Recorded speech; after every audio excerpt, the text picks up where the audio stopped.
We have light, we have stream. How's it going, everybody? Welcome on in to Pathfinder Kingmaker. This is the second, I believe, alpha version of the game. The guys at Owl Cat Games were kind enough to send me a pre-release key, so I'm checking this game out. It's currently under development. It was kickstarted back, I think, early this year. I have been following its development, and I have been messing around a little bit with the Pathfinder sort of rule set and all that sort of stuff. I have, I don't know where I got it actually. I got like a couple of PDFs of the Pathfinder starter kit book, and there's a class book I think that I have, but I haven't looked at that one. I got them for pretty cheap. I think I got them at Humble Bundle. And I've been looking at this, at the rule sets and all of that, but this is the first RPG that that Pathfinder has ever had, and hopefully we'll have more, I suppose. Let's find out if it's good or not.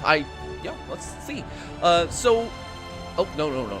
I want to look at the options here, because I want to go into the sound, and I think the music is a little bit bombastic. I haven't started the game yet, so basically this should be okay. Actually, if I bring that down a little bit, should be a little bit better. The options have a bunch of things in here, in the game things that I haven't been looking at too much. And we have simplified rules, adapted rules, core rules, and advanced rules, much in the vein of Dungeons and Dragons, I would say, with a core rules setting. Let's see. Damage taken from enemies is reduced by 60%. Enemies have decreased characteristics and cannot critically hit you. And I cannot be critically hit over here again with a reduced damage over there. The core rules is just the normal stuff. Let's see. Your character will not die after suffering a deadly injury for the first time. Instead, death's door condition will afflict them. If a character with this condition suffers a deadly injury, they will die, resting in a comfortable and safe place, such as Oldek's trading post. What about this one? Your character will take full damage from enemies and traps. Enemies will be fighting at full power and will have the usual chances of inflicting critical hits. Your character will die after suffering a deadly injury. If your main character dies, the game is over. Sounds like that's the one we want to play as, right? Hey, Young, how's it going? Welcome to the stream. Christmas was good, fortunately. It's all went nicely, and I got chocolates. That's all a man can ask for, right? Yeah, it's pretty good. So let's start a new game and see what kind of class I want to play as. Can I tell? Can't tell. Can't tell. So we have what looks like a hunter, what looks like a duelist, and over here what looks like a wizard, I would say. Let's go with the duelist. See what that is all about. Harry, how's it going? Welcome to the stream.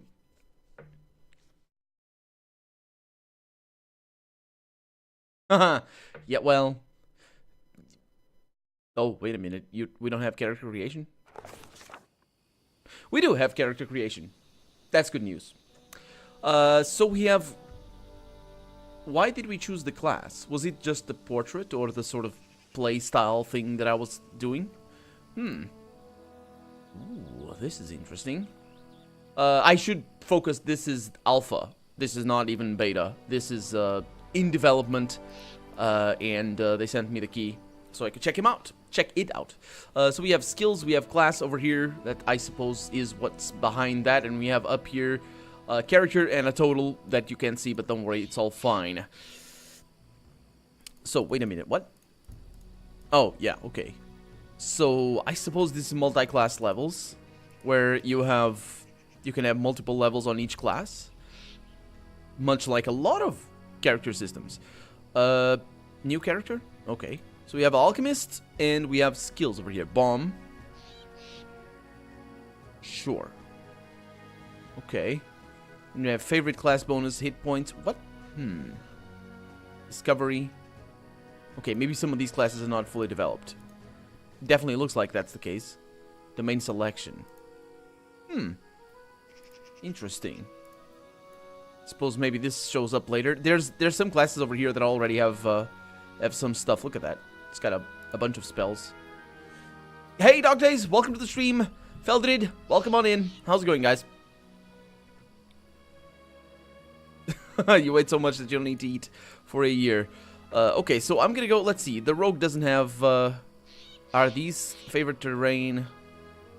Ranger style feat. Yeah, these things are still placeholders.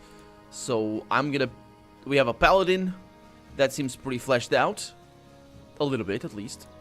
We have the magus. And what else do we have? Inquisitor? Maybe? Maybe. That the bard doesn't look like it. Okay. Yeah, let's go with the paladin. And see what happens. I could click on skills. I could also click next. Let's go with that. Okay, so that's her. She is human. Strength and all those stats. Strength, dexterity, constitution, intelligence, wisdom, and charisma. So we have a pretty close thing to Dungeons and Dragons, I would say. Size, medium. I can change the size and the speed. Oh, no, I suppose that might be a stat that happens. Okay, so we have the... Okay, I see. So strength, let's see. So we're a paladin. It doesn't... Oh, it tells us what strength is for. Strength measures muscle and physical prowess. The ability is important for those who engage in hand-to-hand or melee combat, such as fighters, monks, paladins, and some rangers. Strength also sets the maximum amount of weight your character can carry. A character of strength of score 0 is too weak to move in any way and is unconscious. Yeah, that's what happens when you have debuff strengths and all this sort of stuff. You're applied training under melee attack rolls. Okay, dexterity measures agility, reflexes, and balance. The ability, the most important one for rogues, but it's also useful for characters who wear light or medium armor, or no armor at all. This ability is vital for characters seeking to excel with ranged weapons such as the bow or sling. A character with dexterity score 0, but not unconscious, interestingly enough, is not unconscious, it's immobile. Let's see, ranged attack rolls, armor class provided by the character. Okay, so seems pretty traditional. MDG Gaming, how's it going? Welcome to the stream. I know, Jung, I know, but I was sent the game today, and I wanted to check it out before I do an episode. Anarchy Valkyrie, welcome to the stream, how's it going? Andre, how's it going? Welcome on in. Hello, one and all. We have Constitution over here, represents your character's health and stamina. Constitution bonus increases a character's hit points, so the ability is important for all classes. Some creatures, such as undead and constructs, do not have a Constitution score. Their modifier is +0 for any Constitution-based checks, interestingly enough. So we have a modifier much like Dungeons and Dragons.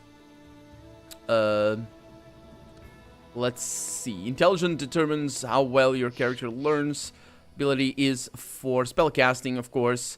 And I suppose wisdom is also for spellcasting.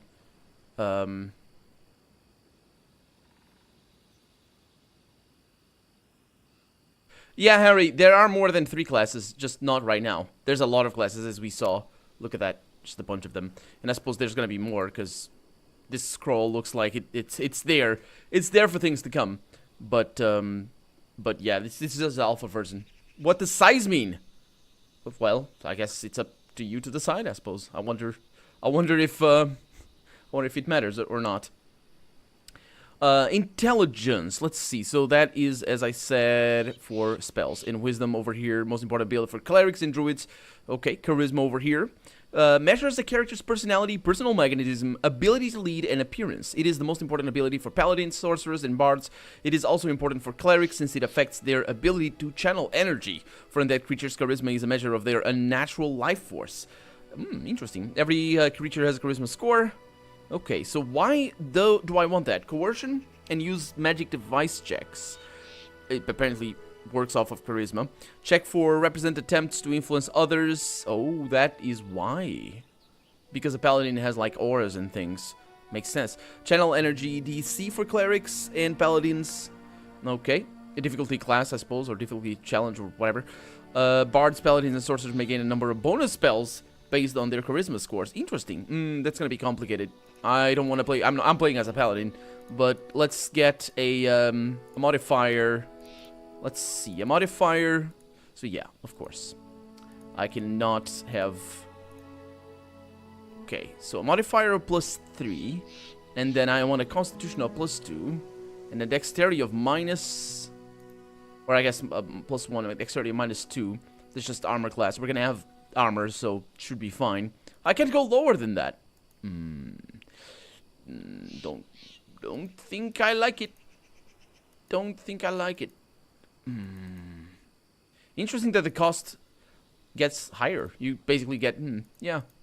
Let's see, strength, I'm gonna go because with +2 over there, sounds good to me. Intelligence, let's see, do we actually need this? Ability is important for wizards.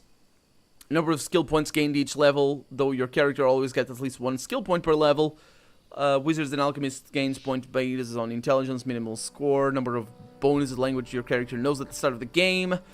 Okay, I'm not sure if that plays. And let's see, wisdom over here. I'm probably gonna go with a little bit more charisma, more dexterity there. But then again, let's see, wisdom over here describes the character's willpower, common sense, awareness, and intuition. Most important for clerics and druids, also important for monks and rangers. But not for paladins. So I'm gonna go with a +1 right there. And then a couple of constitution, a couple of strength. Should I go with a couple of charisma? That sounds better to me. This sounds better to me. If it were some intimidation, I suppose. So let's see. So that is the stats. What about the allocate skill points? It says up here. You can't see because my face is in the way, which is, I know, very, very amazing. So we have allocate skill points. We only have 1 point. Okay, well, that sounds like I can change that amount. Yes, I can. I need a 12 on that for an extra skill point. I don't think I want that, but we'll see. We'll see. Maybe there's no reason to have that like that.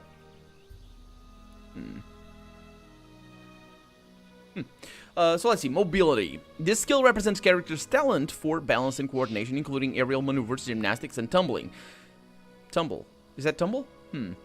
You apply your character's mobility skill to checks of move near opponents without provoking an attack of opportunity. It is tumble. Keep your balance. Escape from restraints, execute flying maneuvers, ride mounts, soften falls, squeeze through a tight spot. No. Persuasion over here. Now, yeah, I could go with that. This skill represents the characters manipulate others through negotiation, deceit, or information. So if I could get... But then again, what is this? Knowledge Arcana? Oh, that's different things. Okay. So if I already have a pretty high persuasion, but that one over there apparently seems to be multiplied by my charisma. Is that what it is? No, it's not. It's just, it might be a class skill. And, race bonus. Oh, I can't remove the race bonus?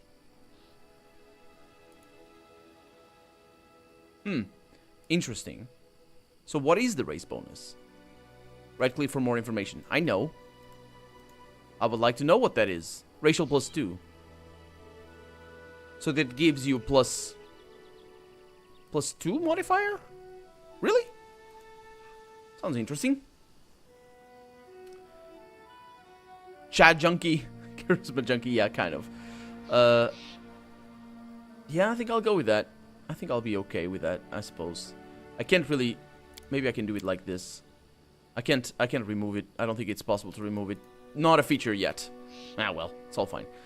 So yeah, so apparently there's some either class-based skills.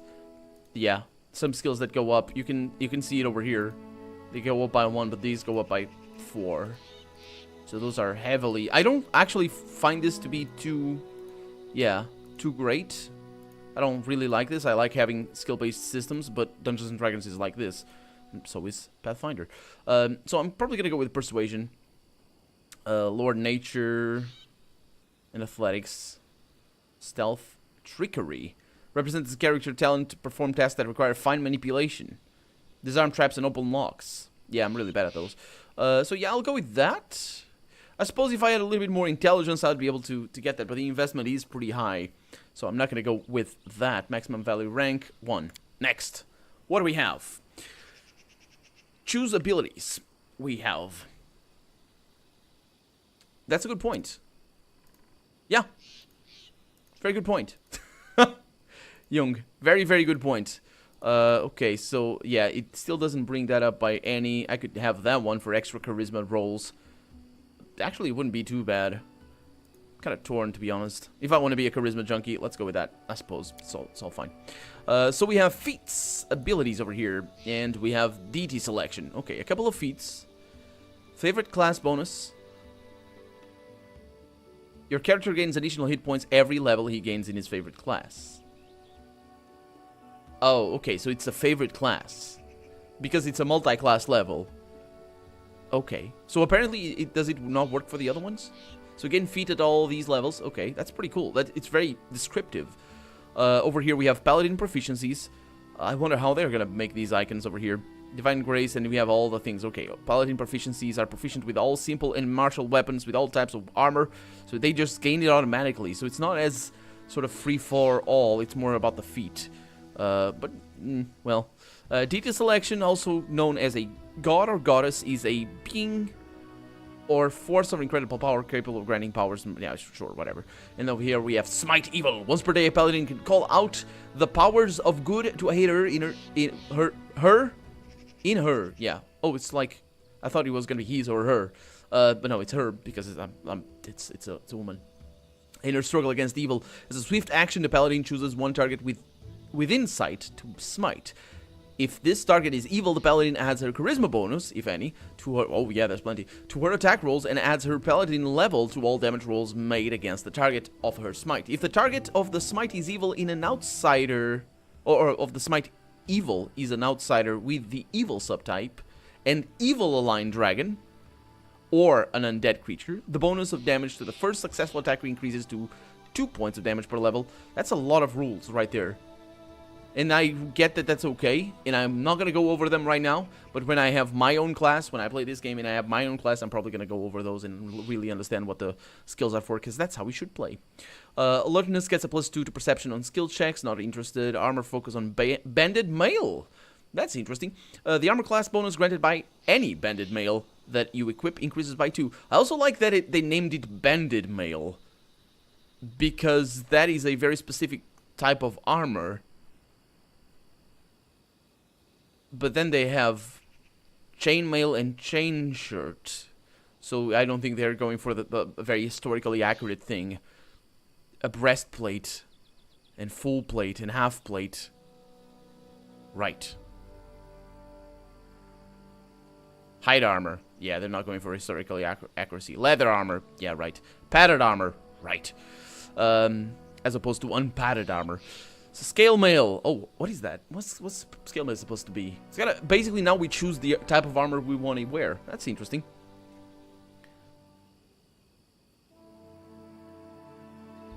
Yeah, dual classing as a rogue is always very helpful. I mean, it's just checking out the stream really, checking out the game really. So I will be doing episodes for YouTube. So there's a lot of stuff. Let's see. So we got alertness, we got our armor focus. I kind of wish the armor focus was less all over the place, because there's too much of it. It's just armor focus. Choose your armor focus. Then blind fight over here. What is that? In melee, every time you miss because of concealment, you can re-roll your mischance percentile roll 1 time to see if you actually hit. Okay. And a combat casting over here. That's not interested. Combat reflexes. You may take a number of additional attacks of opportunity per round equal to your dexterity bonus. Oh, that's really terrible. I'm not good at this. Whenever you are adjacent to an ally who also has this feat, coordinated defense, you get +2 to competence bonus to your combat maneuver defense. This bonus increases to +4 if the creature attempting the maneuver is larger than both you and your ally. As in...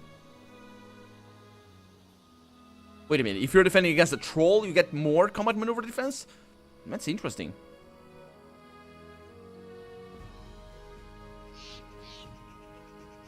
Scale mail, yeah, mail shape, that's not a thing. It's just basically, scale mail should be a shirt of overlapping scales, whichever direction, and it's just that, it's not mail. The reason why you get mail so many times, so you see mail so much in video games, is because of Dungeons & Dragons in particular, because I think starting in Dungeons & Dragons version 2, they started adding just mail for everything. The original version did not have that, it just had chain mail and plate mail, and then the second version, who I believe was written by a different character, a different creator, they just, okay, well, just leather mail and just all the mails that you can get. But mail actually means chain, and that's what it is. Mail is chain mail. That it's not mail is not armor. Mail is chain. So scale mail doesn't. That's not a thing. You could add little scales to a chainmail or to a mail, but it still wouldn't be scale mail. It'd just be normal mail. Yeah, it's scaled armor. It's called what's it called? It's got a name for it. I kind of blanking. It's got a name. There's a name. There's a proper name for that armor. It's very pretty. Some are very pretty. Combat reflexes, coordinated defense, defensive combat training. You excel at defending yourself from all manner of combat maneuvers. Benefit, you treat your total hit dice as your base attack bonus when calculating your combat maneuver defense. Wait a minute, what's that?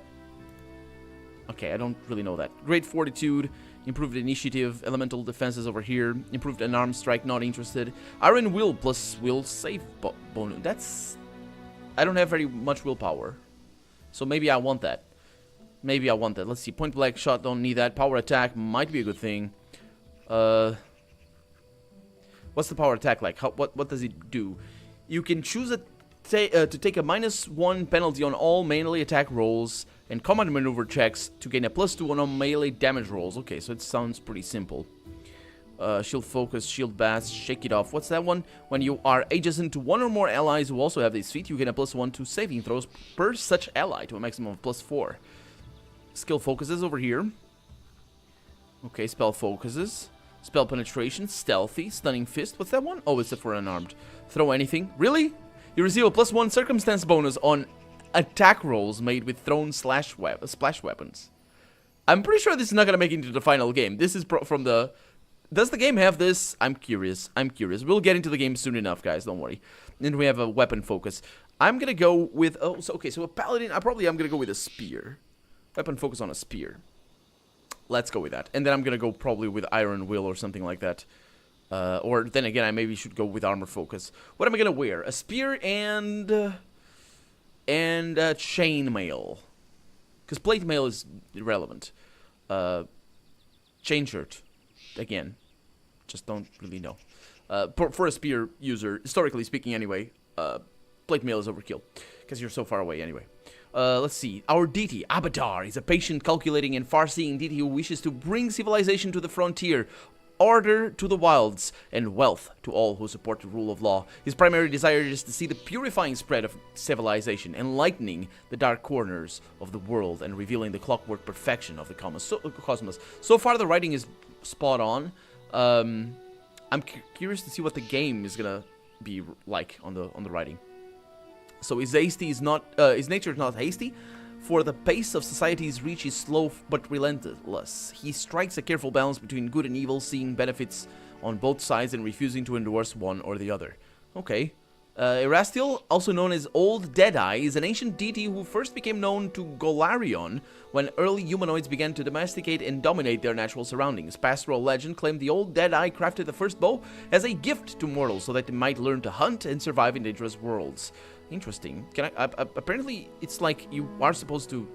Oh, yeah, you can look over here. So much stuff. They need to, like, add some sort of summary at the beginning. Okay. At just over 900 years old, Yomedai is the youngest of the major deities of Golarion, and has only begun to reach her full potential as an independent deity in the last century. She is a righteous knight, fearless in fighting for her beliefs, and a missionary and crusader on behalf of the benign sovereignty of good and merciful justice for evil. That's the one I want. That's the one right there. Bruno, how's it going? Welcome to the stream. Good evening. Exoskeleton is my suit of armor. Animal spirit, no need for deities. Yeah, okay, so that's that. Choose class abilities. Now we're going for spells. I need to choose a name. What's gonna be her name? You guys want to name her? Are we gonna need to? Are we gonna be able to create our party members? Is this something like Temple of Elemental Evil, where we just are forced to create our party members? Because that is a lot of fun, but it kind of, it's a thing. No suggestions for names, guys? No suggestions? Come on. I have a name already. Suni Yun. Suni is an interesting name. I wonder if that's a reference to something. Troy Sefix, welcome to the stream as well, by the way. Well, I'm letting you think, Jung, but there's a name going in. Come on, come on. Oh, I'm writing. What's going on? Sugar. That's not very lore-friendly. Then again, I don't know if Sunny Yun is lore-friendly either. I mean, it does sound a little bit like the goddesses and gods that we have read about. Eruiliel. Ooh, Eruiliel. That sounds interesting. Shigur, welcome to the stream as well.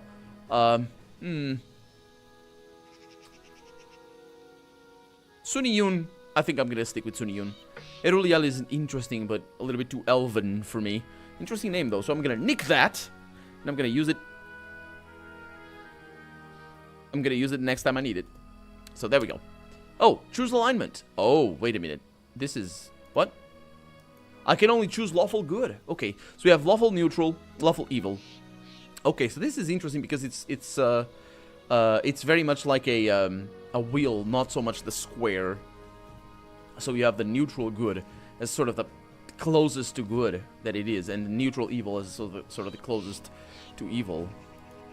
I can only be lawful good because of the paladin thing, which is going to be interesting, but we're going to play her as that. What is a human being? An animal who loves stories. That's what my mentor at the Academy of Grand Arts, Honorable Eobald the Insightful, used to say. Our world is made not of rivers and mountains, forests and cities, but of countless stories. That's why the work of bards is so important, for we find, keep, and tell those stories. Truth be told, I never did graduate to Academy, just because I wrote a limerick about the king, but never mind. Being a bard is not about the graduating, it's a high calling. A real bard's place is not within the school walls, but out here, wherever the living history is being made.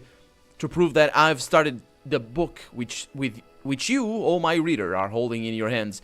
Here, I'll record the most amazing story the wall of Golarion has ever heard. My name is Lindsay. I'll add some fancy nickname later. And my path leads me to the Stolen Lands. Apparently we can learn about that, which is fantastic. Let's see. The Stolen Lands were an almost wholly unsettled region in the northeast section of the River Kingdoms, bordering the nation of Brevoy. This large swath of land along the northeastern border served as a buffer between Brevoy and the River Kingdoms. Traditionally the haunt of bandits and monstrous humanoids, the Stolen Lands are regarded as stolen by all nations along its border, even though none have ever been able to keep these realms under their control for long. Okay, interesting that all the nations had a claim on that. This is a mysterious and dangerous area. Time and again it has attracted various heroes who tried to get honor and fame, and mostly found only inglorious deaths. I don't know yet how this story will end, but it has just started, and I'll write down everything I witness without keeping anything back. So follow me, my esteemed reader. Follow me to the Stolen Lands. She takes herself very seriously, doesn't she? Lindsay gotta come up with some fancy nickname here. She says. These lands belong to no one, but are a headache to everyone. They're little more than a strip of disputed territories connected by mile after mile of bad roads, teeming with bandits and monsters the entire way. And this is where our small party is headed, led by an audacious but still unknown heroine. Heroine? The Brevik... oh, that's another thing. The Brevik Sword Lords sent us to enforce some semblance of order in these parts. Who are these guys? Brevoy. Oh, it's the Brevoy. It's a relatively young nation, having only existed since 4499 AR. The history of Brevoy before this time is the history of two often warring nations, Ischia and Rostland. The coming of Coral the Conqueror changed all of this. After securing the defeat and surrender of the two nations, Coral christened his family House Rogarvia. Really? Should they use the word Christian? Because that... sure. The Rogarvia's rule ended with the mysterious disappearance of every member of House Rogarvia in 4699, precisely 200 years after the birth of the nation, leaving Brevoy in a precarious political position. Interesting. So the Brevik Sellsword sent us to enforce some semblance of order in these parts, and we're to start by defeating a gang of bandits led by a leader calling himself the Stag Lord. The rewards for success include a barony, fancy, and the right to rule the freed lands, which I imagine is more of a pain than anything else. The punishment for failure, ignominious death. Or ignominious. Whichever one it is, right. But the path to greatness starts with small steps. Our first order of business is to ensure the safety of a trading post belonging to one Oleg Leveton. Let's do this thing. Okay. So we have 4 people in our party. Althorian, welcome to the stream. How's it going? Neutral evil? Lawful boring. Oh boy. Yeah, paladins traditionally are alignment based. If you fall off your alignment, you become a fallen paladin, and their stats changes and all that sort of stuff. So yeah. Let's see who we are dealing with. What you want? Okay, they don't all talk. That's Lindsay. Oh, we're following her adventures. That's cool. As you can tell down here, alpha test 0.2.0. That's Lindsay over there. She uses a crossbow, which is actually a reasonably realistic weapon for a kid. It's probably the best weapon for a kid, to be honest. But then again, this isn't. We're not dealing. This is not. What am I doing with a greatsword? Also, that's not a stance for a greatsword. But you know, video games. We have a scale mail. We got a torch and a couple of torches. So scale mail. I'm on a chain mail sort of thing. Oh, okay. So shared stash. Good. Okay, so we have over here a greatsword, one-handed, large bastard sword apparently. I wonder what class she is. She's a barbarian. Okay. And she's faster. Do you see the speed over there? Her size is the same. There it is. I guess we know what size it is.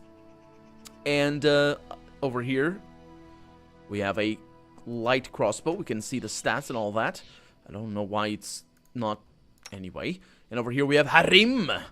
Apparently medium-sized. He's not medium-sized. No. He's slow, though. He's a dwarf. Okay, stats over here. We got a lot of constitution. We got a lot of dexterity here for her, which is great. And we got a lot of strength here for our barbarian. So, a lot of frontliners. We're very close to leveling up as well. You can tell that the game is trying to get us, make our life easy. Let's see. Character, story. Give up. What? Oh, we can learn about these guys. Cool. And my skills up here. Cool stuff. Oh, that's a good point. I don't know if she's a kid or not. She looks like a kid, but she might not be. What is she? She is a bard. I mean, come on. Her head is enormous. How am I to blame for thinking she's a kid? I can tell her. Oh, she's a halfling. There it is. So yeah, she probably isn't a kid at all. She does, her head is very, very big, for a halfling, you know. Let's see, so the heroine's chronicler. Oh, that's the story of them all. Unstoppable warrior Amiri, which is her name, is a barbarian from the realm of Mammoth Lords. She is blunt, a little crude, and doesn't say much about her past, but her heart's in the right place. I don't have anyone else at my side in battle. Well, sounds a little bit too typical for me, if I'm honest.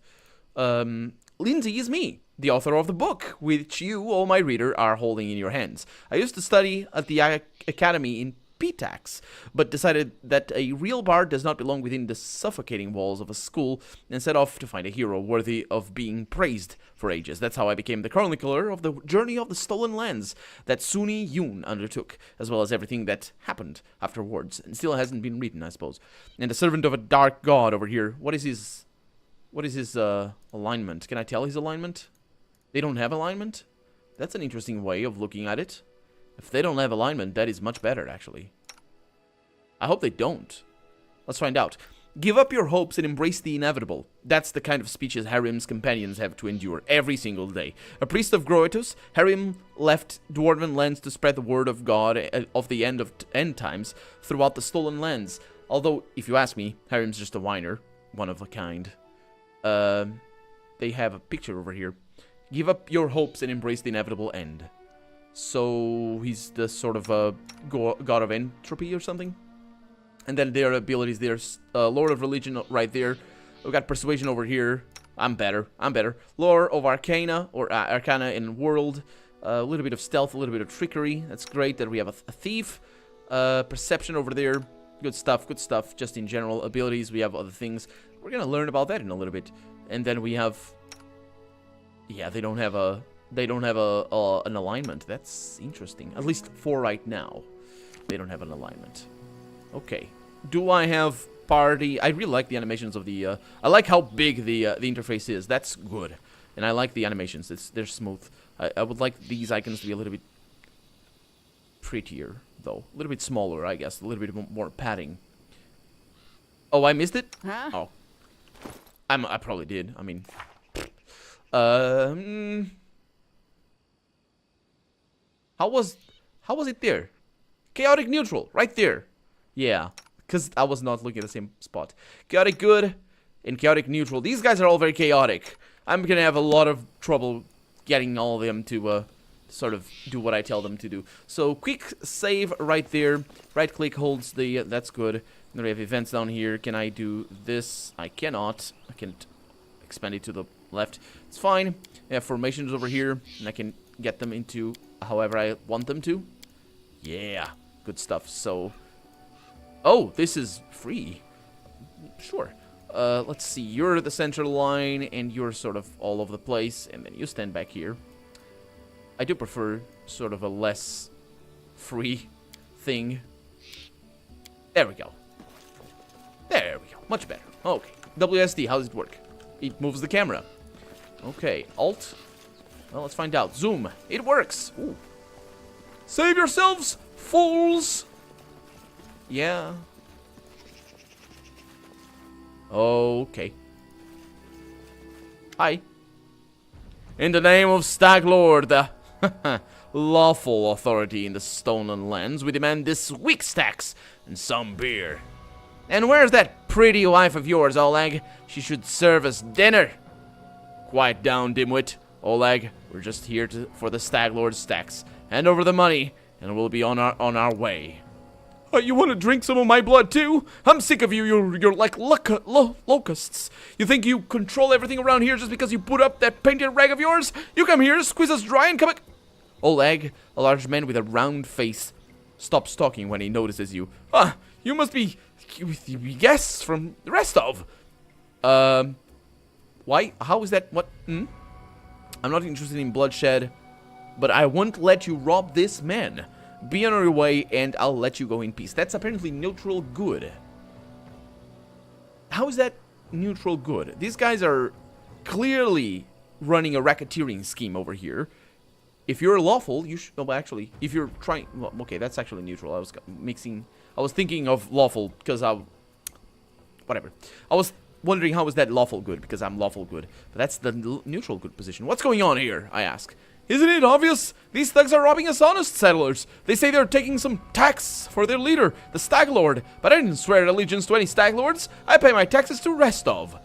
But Restov is so far away, Oleg. And the Staglord is so close. And as for you, the young dark-haired woman squints angrily at you.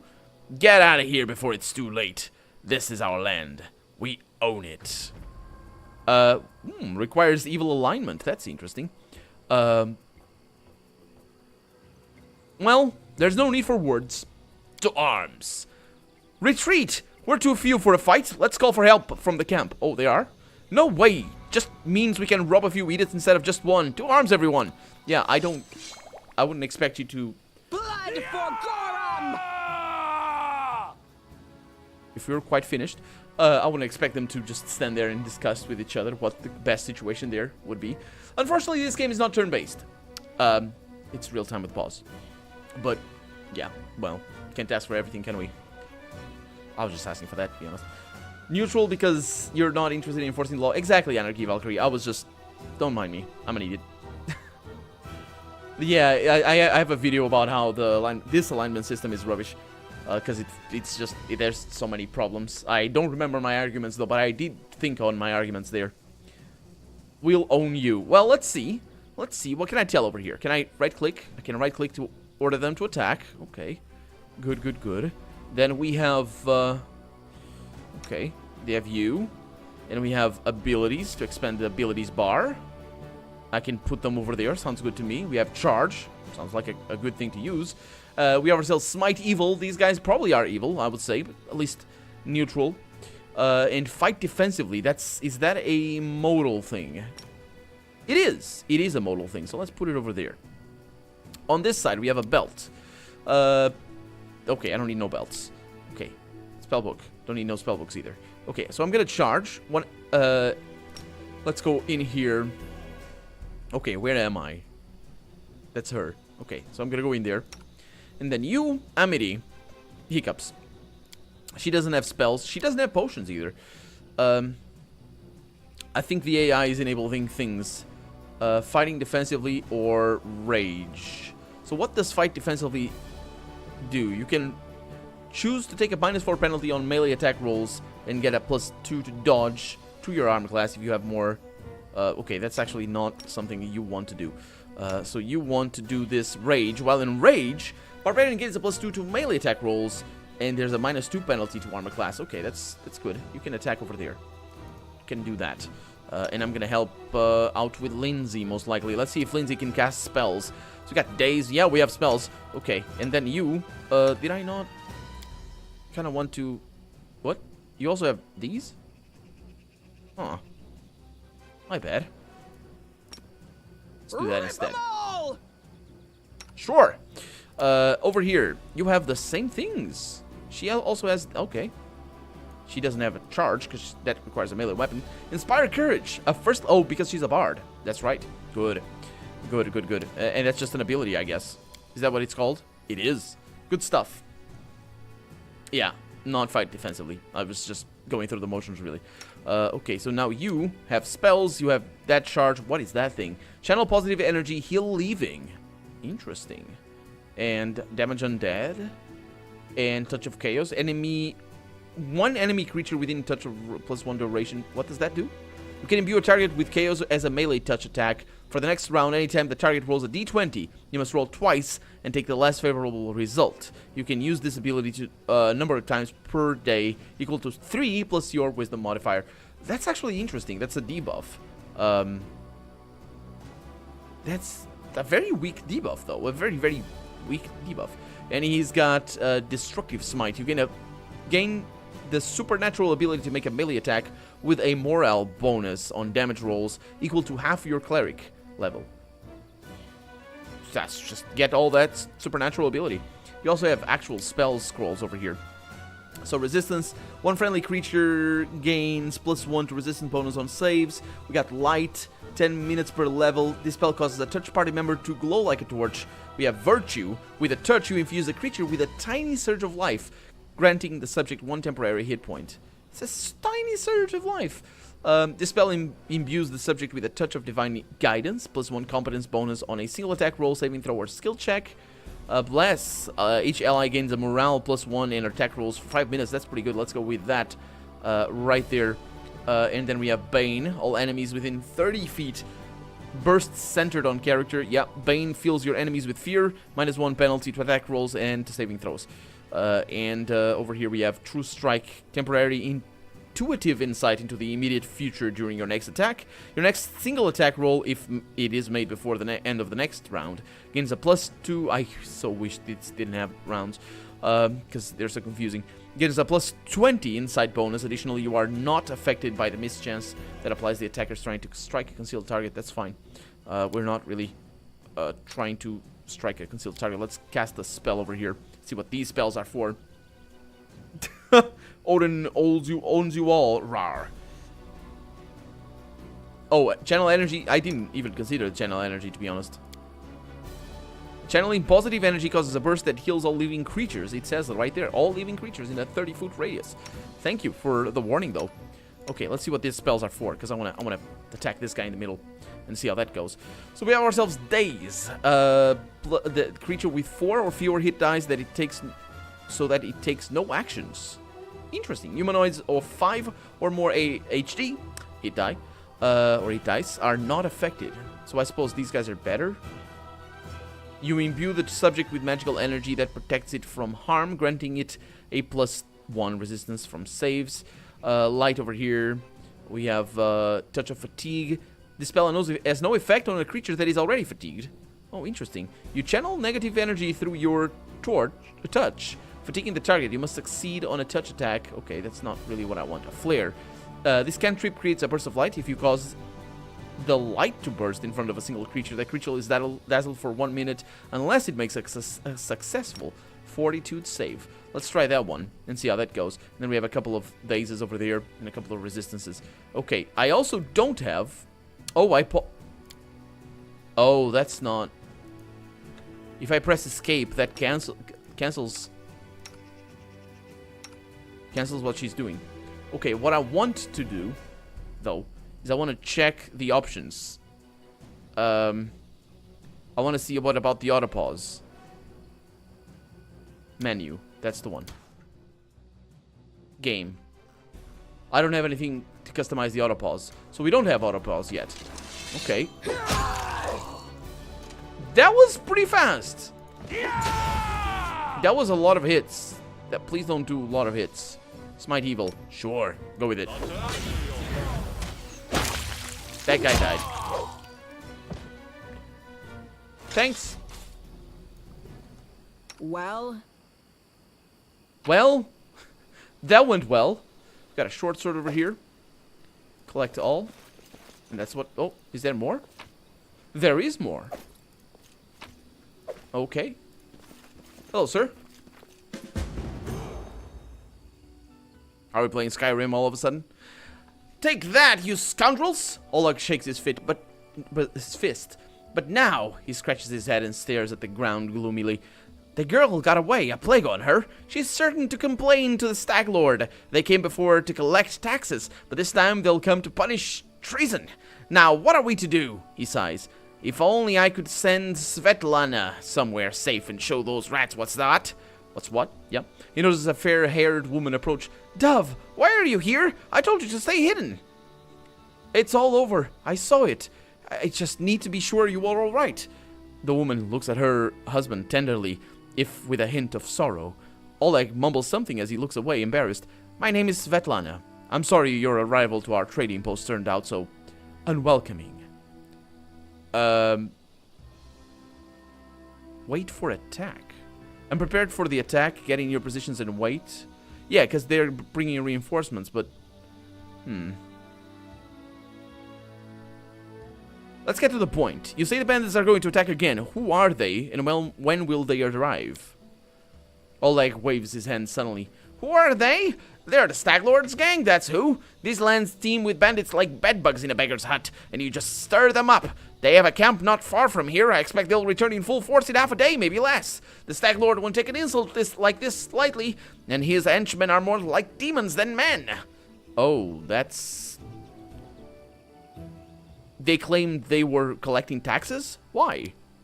For the Stag Lord and his cronies, of course. The Stag Lord fancies himself a king in these parts. He may have antlers for a crown, but all the troublemakers around here are happy to follow his orders as long as they are paid. So they charge an arm and a leg as taxes, and they call their executions punishment for treason. Even those who never swore allegiance to the Stag Lord, they're killed fast if they're lucky. If not, and he looks at Svetlana, Dove, why don't you go start supper while we finish our talk? I've no need to be protected from dark talk, she says. I'm not some blind kitten, you know. I've seen what they do to people, and she lowers her head. Most of the gang is made up of simple bandits, but there are a few monsters among the leadership, especially those close to the Stag Lord. Ox and Dovan from Nizrok come to mind. They like to make a show of their tortures and executions. My husband and I, we saw the bodies, she says. I don't know if I have limited inventory. I can check it out. Yeah, the AI is pretty big. I like that it's big, to be honest. But there's a lot of placeholders. You can tell that there's a lot of placeholders in it. About limited inventory, I'll check it out. Option commands for quick loot option. Yeah, I'll look into that. If it does something on the shift controls, yeah, I'll look into that as well. Suni is also Svetlana confirmed. Yeah, she was also the leader of the bandits that we fought before.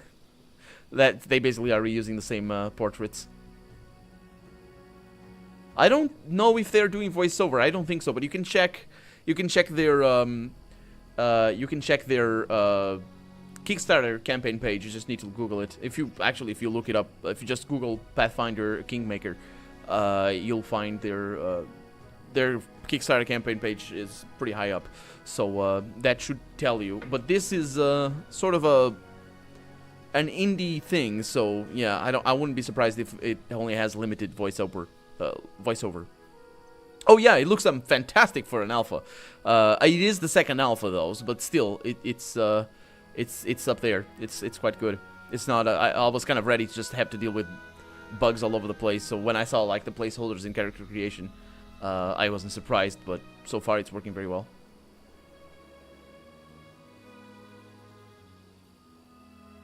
He's not the writer. He helps out, but he's not the writer. he's helping out. Let's see. Tell me as much as you know. How many bandits are there? What do they want? Well, it seems like we know what they want. Money. It's simple. Okay, you have nothing to fear. I'll help you deal with the attack. It's interesting that they're telling us the, maybe this is going to be an option like it is in Pillars of Eternity, that you can disable this thing. But it's interesting that they're telling us this. You have nothing to fear. I'll help you deal with the attacks. That's the lawful good. And then the neutral evil, which is apparently only 2 options. I wonder, because that's the thing. If they add this, you kind of want, oh, come on, where's my neutral good option? Or where's my chaotic good option? Because, you know, there's reason to want that. A chaotic good option would have the same exact thing. The same exact, you know, result, I guess. It's like, I'm gonna kill these guys and rip their butts out of their throat. Or something like that. I don't know. I'm just making it up. But it still have the same exact result, except you want that because it says, I'm not lawful good. I am, actually, but you know what I mean. Yeah, they're also indie. It's true. But it's not really, really, really indie. Yeah, that's what I was saying. You can take the evil choice this time around. Now, let's see what it is. The safety of your post may have been one of the conditions Gemandi Aldori placed on granting me barony over the stolen lands, but she said nothing about having to listen to your whining. Whoa, that's not very evil. They could, sure. What does that accomplish? Am I gonna kill her or something? What is that? It? I don't want to go with that. If I were playing a different character, I would. Yeah. You have nothing to fear. You've made a lawful good action. Thank you. It wasn't an action, but that was a word. Well, I appreciate your good intentions. I may have the best manners, but I may not have the best manners, but Oleg Leventon is the last name you'll hear accused of being ungrateful. If we manage to defend this post, I'll reward you proper. We have to hide Svetlana. Please don't argue. Dove, now, we also need to decide on a plan. Go ahead and look around. There may be some tools that can be used for the battle. There are some pretty solid traps around, some tar and a box of Alchemist's Fire. Looks like. Alchemist's Fire. We could put it in by the gate, light it off with a burning arrow when those bandits are nearby. But that could set the post on fire. Well, maybe if we covered the walls with something to protect them. Alright, yes, I think it would work. I'll even shoot the arrow myself. I used to be pretty good with a bow back in my day, he says. Well, if you haven't kept up, you're not good with the bow anymore. You're gonna strain your back, man. You're just gonna, yeah, it's gonna be bad. I'm going to look around, think the best way to use the tar and traps. All right. Soon as you're finished, let us know, and don't leave the post. The bandits could return at any time. And we have level ups already, so we can see this, how this works, and all that sort of stuff. I don't like whining. Equals evil. Yes. Exactly. That's the problem with just pointing it out as being chaotic or being any alignment, really. Because it also forces the writers to assign consequences where they wouldn't, and I feel that's what happens to a lesser extent whenever you have like intelligence-based character options or dialogue options, like requires intelligence of 5 or 6 or something like that, and you just say something that's plain to see, and just and you're like the NPC that you're talking to is gonna say, "Oh, you're very smart." No, I'm not. You stupid person that can't figure out a level 6 intelligence. But anyway, that's what I mean by kind of being forced. I'm gonna go with the paladin again, because I think we have our team, and that's the thing. When we have a team, we shouldn't multitask, unless we do want to multitask, depending on how that goes. I really enjoy Temple of Elemental Evil for allowing me to create the full party from right the beginning, and that's a lot of fun. I really enjoy that. Of course, it takes a long time to create the party, but, you know, that's an afternoon well spent. So, yeah. Favorite class bonus, of course, Temple of Elemental Evil is a very old game, but anyway. Favorite class bonus, hit points, that's what I gain. Divine Grace, at 2nd level, a paladin gains a bonus equal to her charisma bonus to all saving throws. Damn! I just gained a +5 saving throw bonus to everything. Then there's nothing. All saving throws, just amazing. Lay on Hands, beginning at 2nd level, a paladin can heal wounds, her own or those of others, by touch. Each day she can use this ability to a number of times equal to half her paladin level plus her charisma modifier. With one use of this ability, a paladin can heal 1d6 hit points of damage for every 2 paladin levels she possesses. Using this ability is a standard action, unless the paladin targets herself, in which case it is a swift action. Interesting that the verbiage is basically the same thing as Dungeons and Dragons, from what I know. We're gonna go with. Oh, wait a minute. What? Why does it only? Why? What is it? How does that work? Can you tell me how that works? I wish he told me what it does. Because in that case, I might want to go with athletics or something like that. Something that I can use, like use magic device. Sometimes that's needed. It's not. Athletics wouldn't be bad. Catch an object, climb an obstacle. Yeah, let's go with athletics, and then I'll go with persuasion. I mean, I already have my charisma modifier, so we'll see. Over here we have the lady that's rude and friendly. We get hit points, rage powers, gains levels. She wait a minute. She learns to use her rage in new ways. Starting at 2nd level, a barbarian gains a rage power. She gains another rage power for every 2 levels. Okay, what is it? Oh, it's just the rage powers. Okay. And over here, uncanny dodge. Reacts to danger before her senses would normally allow her to do so. Dexterity bonus, as if the attacker. What? Okay, sure. And she has athletics. She sucks at athletics. My God. Perception, lower nature. Let's go with lower nature for her.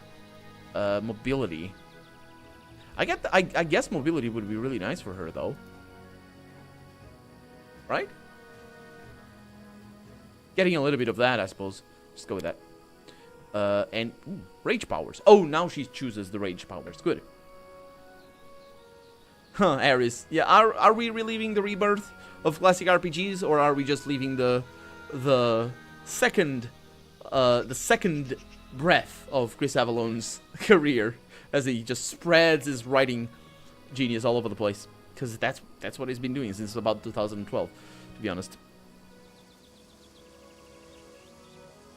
Yeah, I imagine they're missing a lot of classes still, of course. And they might even miss them for the game, because, you know, it's a video game, it's different. The intention and the dedication that you need to pull from a character and all that sort of stuff. Oh, if it's a class thing, you get a +3. Okay, well, that explains it. Thank you so much. It's very helpful. Armor gives a debuff to strength and dexterity abilities, I think. Yeah, I think there's a maximum dexterity bonus at least. And then maybe strength. Oh yeah, this game has been in development for the whole year, yeah, still, but it's still making the rounds as the development goes. Let's see, we got Reckless Stance over there. Animal Fury, what's that for? Full base attack bonus -5. What? While raging, the barbarian gains a bite attack. If used as part of a full attack action, the bite attack is made at the barbarian's full base attack bonus -5. If the bite hits, it heals 1d4 points of damage, assuming the barbarian is medium, 1d3 points of damage if it's small. Excuse me, plus half the barbarian's strength modifier. The barbarian can make a bite attack as part of the action to maintain or break free from a grapple. This attack is resolved before the grapple check is made. If the bite attack hits, any grapple checks made by a barbarian against a target is at the round are at a +2 bonus. That's interesting. But how does grapple work? That seems so specific, because that very much is about the pen and paper experience. But from a gameplay perspective, do you really have all of these things? Because that's very tricky. That's the tricky bit of translating these games into she gets rabies basically into roleplay, into computer games. Best Totem or Beast Totem. While raging, the barbarian gains a +1 natural armor bonus. This bonus increases by +1 for every 4 levels the barbarian has attained.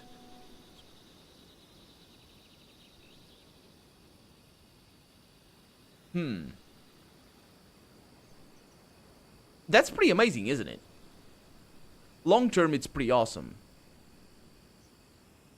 But it doesn't... There's no reason to get it early, right? Reckless step, because you can get it later. The barbarian can attack with abandon at the expense of her defense. She gains a +1 bonus to attack rolls, but takes a -1 penalty to armor class. This bonus and penalty increase by 1 at 4th level, and by the bonus and penalty as well. Regenerative stance. Renewed vigor. What's that for? As a standard action, the barbarian heals 1d8 points of damage per her plus her constitution modifier. For every 4 levels the barbarian has beyond 4th, the amount of heal increases by 1d8 to a maximum of 5d8 at 20th level. This ability can be used only once per day. The barbarian must be at least a 4th level to have to select this rage power. She's not 4th level though, so that's that requirement right there is not being engaged. The barbarian gains a plus 10 foot enhancement bonus to her base speed. A barbarian can select his rage power, or this rage power, up to 3 times its effect stack. Man, that's really fast. That's really fast. I'm gonna go with that, actually. I want to play with that a little bit. And here we have, what's her name? Lindsay, I believe. She's a bard. She gains a bard talent, and she gains a well-versed ability, I suppose. At 2nd level, the bard becomes resistant to the bardic performance of others, and to sonic effects in general. The bard gains a +4 bonus on saving throws made against bardic performance, sonic, and language-dependent effects. Ooh. Okay, and she gains a, Use magic device, that's what I want. Trickery, maybe. Yeah, I want trickery. She's the only one that has that. And then she's pretty skilled though. So, yeah, just go with those. That's my bard talent. Fast stealth. Oh. Oh, I can see what that is. No! Dang it. Ah, well. I imagine what it is. Let's see. Skill focus. Oh, that focuses her skills. Let's focus on trickery. What does that do? You get a +3 bonus on all checks involving trickery. Oh, it's pretty good. If you have a 10 or more ranks in trickery, this bonus increases to +6. That's amazing. That's not pretty good. That's awesome. And she gets spells. Oh, I love it. Oh, I love it so much. We have a proper spell book. Oh, yeah.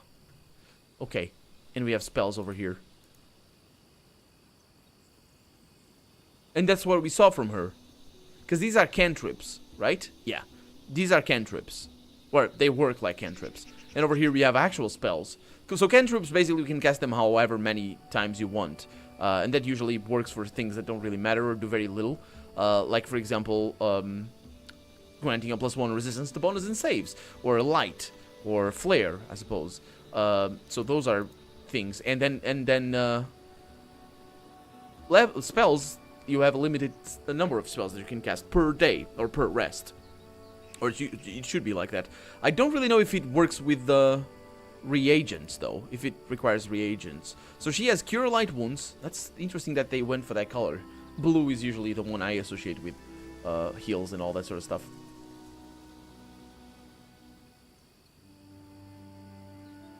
Oh, okay. I understand that, Plum. Thank you. I didn't read your comment before. About the wearing armor.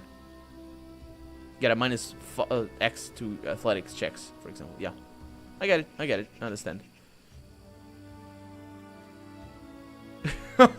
Yeah, it's normal though. It's normal dog days that they design the alpha like this. Generally, it's very much a technology. It's very much a technology showcase. I mean, it's normal. And we have Ear-Piercing Scream. What does that do, actually? 1d6 points of sonic damage per 2 caster levels. Maximum of 5d6. At level 10, I suppose. Successful save negates the day's effect and halves the damage. So that's pretty awesome, actually. That's damage. That's damage. So she has those, and she has Cause Fear over here. The affected creature becomes frightened if the subject succeeds on a will save. It is shaken for 1 round. creatures with 6 or more HD are immune to this effect, so I don't really want that. I don't really like using those spells. Expeditious Retreat. Feather Step. What's that for? Duration of the spell, the subject ignores the adverse movement effects of difficult terrain. Interesting, we even have that. That's fun. That's fantastic. Flare Burst. What's that for? Functions as a flare except it affects all creatures. Oh, interesting. Remove Fear. Summon Monster. Yeah, let's go with Summons. Of course. What do you think I am? Of course I'm gonna go with the Summon Monster. Of course the other web-looking thing might have been better. So we have a Cleric over here. A Cleric who just gets hit points. Boo! Also skills. So that's... Yay! There we go! Now, how do I select everybody? Can I select pressing Q? No. Good. Can toggle the AI. What is that? Stealth. Okay. Okay, good stuff. Save the game there. And let's look around. So if I press tab, there's a horse. You guys, you horses. This seems to be tar. Okay, let's not touch anything. Okay, let's see. Shift, click, Control, click, Alt, click. Nothing happens. Ooh, you have things over here. What's that? Can't I click? Oh, we can go outside? That might not be a good idea. We did save just now, but... The walls of the old fort have been renovated recently, but they're not finished yet. Looks very finished to me. I mean, it's just a palisade, but still.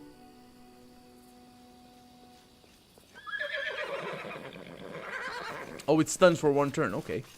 Yeah, pretty awesome. There are potatoes back here. I'll take all the potatoes. Of course I will take all the potatoes. Okay.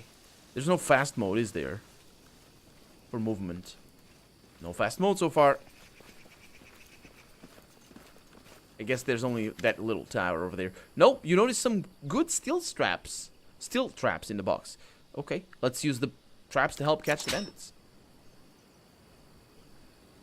I don't know where that went, but it did. And over here, the old well has been renovated and cleaned. It even has a new roof. And we can go up here. Ooh. Okay, heavy crossbow. And we have a long sword. Okay. And we got bucklers. Collect all. Oh, also about the inventory size. It's weird. I like it, but it's weird that it does wow wow wow. I know I get what it's supposed to be doing. I imagine yes. Inventory size is unlimited. I imagine it is unlimited. Maybe not in this alpha version, but I'm pretty sure it is. I'm pretty sure it is. So we got traps over there. Oh yeah. Oh yeah, you see that? You see our choices making differences and all that? Let's mess around with the tar. Actually, wait a minute. Let's get the heal on. Channel positive energy. So that's the heal. It even has a sound effect. Okay, let's spill the tar near the trading post entrance to help slow the bandits. That's not the sound tar makes. Also, you wouldn't be able to spill it if you didn't heat it up. Because tar is not, it's almost solid. Room temperature. As far as I know. Can I rotate the camera? I can't rotate the camera. What is that thing? You see that?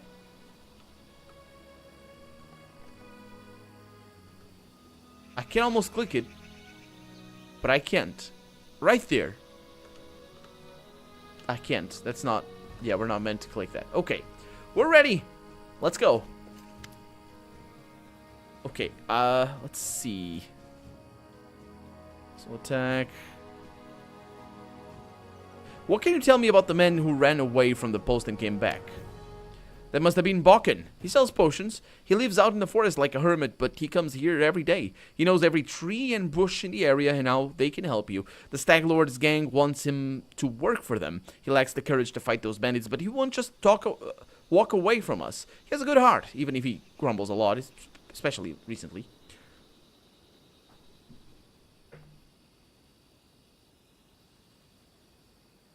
Tower on the side of the fort? I didn't see that. I'll look into that. Bottom left. Yeah, I'll look into that. Clerics can cast more spells, so you might need to set that up. Oh. Well, I mean, in the toolbar, you can always get them off on the other toolbar, so it should be fine. Of course, it's not stealing. If it's not marked as stealing, it's not stealing. That's the difference. Middle mouse to rotate. I did try that. No prep, just battle. No, we shall prep forever. Yeah, middle mouse doesn't work. There is a tower over here though. And there's the horse. I want to see what this tower is for. Thank you very much for spotting it. Ooh, money! Silver spoon. That was not a silver spoon.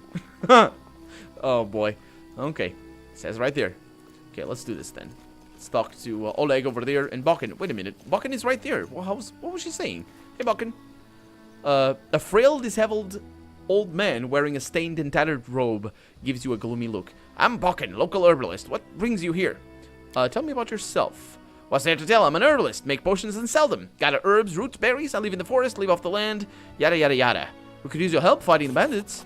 Where's this coming from? You want an old man like me to fight? Here, take this potion. Consider that my help in your fight. And he gave me a potion of cure light wounds. It's good. Prep the game. My diplomacy is amazing, apparently. What is diplomacy? I haven't seen that word. The bandits here bother you as much as Valana and Oleg, maybe more. Help us get rid of them for good. Oh, I failed. Oh, is that the check that is required? Is that persuasion? Is that what it is? Yeah. I'd rather sit in the bushes and watch you and Oleg beat the daylights out of those thugs. Watching from a distance is more fun, you know? Oh, boy. Well, that's failure. Let's do this. Hey, Oleg. I'm prepared for the attack. Just getting positions and wait. Finally, a fight. Was bored with all that talking, says Amiri. Yep. Well, these aren't the heroics I was hoping to write about, but I guess even the greatest heroes had to start somewhere. Are you kidding me, Lindsay? We're defending a full house, a beautiful, beautiful house full of people, an inn, or whatever this is, from bandits. It's gonna be a huge battle. We even used tar. When in any adventure you use tar. You know, if you use tar, it's gonna be a great adventure. This lady doesn't know anything. I see you're not easily cowed, says Oleg. I beg you, be careful. And please don't let Oleg do anything too risky. Svelana, go inside. We're going to meet our guests. Well, I wished your wife would fight with us. Let's find out. Because, you know, she might cast spells or something. Is it a skill? I don't think so. I think it was persuasion. But it might be a skill. I didn't see that. Kobolds eat me alive. What's this? Trigger the trap. I'll rip your heads off. Yeah, that went very well. And Oleg right there managed things properly. So she's already enraged. I'm gonna attack you. I am gonna have Harem. Let's see. Destructive Smite. Let's do that on you. Let's focus damage over here. Focus fire. And then you. Smite Evil. I'm gonna do the same thing. So we're gonna charge. I'm not really sure how that particular thing works. But can I inspire courage? Wait a minute, that's a modal thing? Okay, inspire courage. And attack that guy over there. No, it's not modal. It's a spell. Why is she moving forward? Is that what it is? It is, right? Look at her. She's using that. That guy's off. Ooh, critical hit. Oh, what are you going? Go away. Yeah, of course they're attacking her with attack of opportunity. That's fine. Fight defensively. Okay, he's taking quite a lot of damage. I need to get somebody back there. That's bad. Let's see. What can I do? You have spells. Let's see. I need a daze on him. I think everything else is good. No, don't attack him. Attack him instead. That's gonna go well. Okay, ear-piercing scream. Oh, there's more of them. I'll survive. I always survive. No, you're dead. You're very dead. She's very dead. I didn't pay attention to that. No, she's back up. Oh, fatal injuries. How does that work? Here I am, see? It's true. How are you here? What happened? She's fatigued. Okay. Well, we did it. We pulled it off. Very easy fight, all things considered. As you'd expect, really.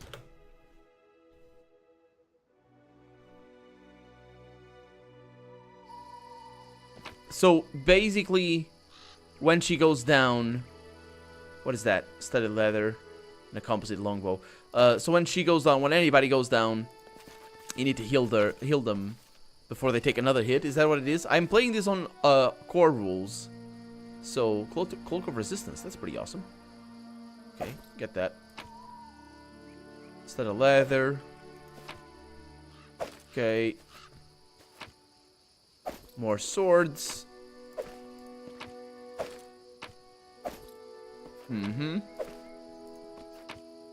Okay, and that thing over there is just treasure.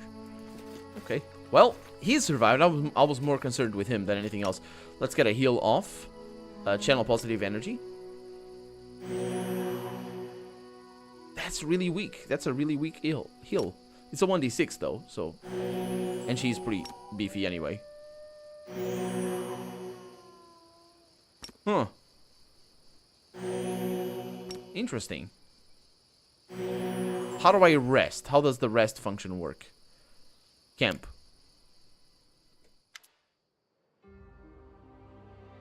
I think we advanced. I think something happened. 1 round raging, 1 round fatigued.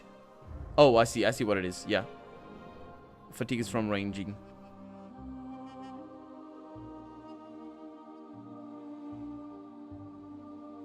Okay, maximum negative HP equals to your constitution.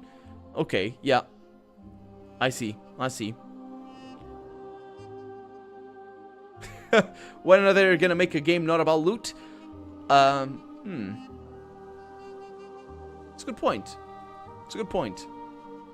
Well, I'd like to say the Age of Decadence is not about loot. Because it isn't. But you do need your weapons, you do need things. But it's not about loot. It's not all about that. But I would say the Age of Decadence is a game not about loot. At least it was built with that in mind. Welcome to rest spamming. Yeah. Dretzy, how's it going? Welcome to the stream. We just saved the guys here in this inn. Failed saving throws, -1 HP. Really? You wake up from a nasty dream that almost tortured you all night long. In it, you saw a wall of unnaturally thick fog that surrounded you, slowly moving closer and closer. A quick look out the window, and you find out that fog was not a figment of imagination, not a dream. And then, the half-transparent outline of a beautiful nymph appears before you. Yeah, she's right there. Even in this ghostly form, it's clear that she's exhausted. Her shoulders are slouched, and her large eyes burn within her pale face. Hear me, please, hear me. Can you hear me, please? Her voice is barely more than a whisper as she reaches towards you. It seems that only you can see or hear the nymph. Also because the other ones are asleep. But, yeah. Who are you? Who I am? Who am I? Just a tear shed by the land itself. The bitter sigh of nature. I am a nymph, and the guardian of this area. A defeated guardian. Call me the blooming guardian if you wish. You this dang blooming guardian! What do you want from me? Aid? Salvation? We have a common enemy, and long have I searched for someone who can defeat him. The one you call the Stag Lord.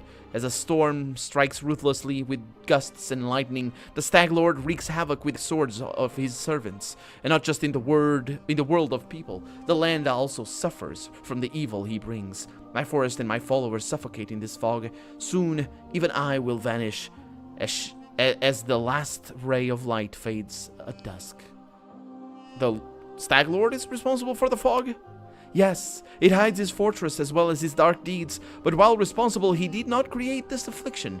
It is the work of a powerful druid who has betrayed even himself. I know not why the powers did not leave his renegade, but even I was unable to defeat him.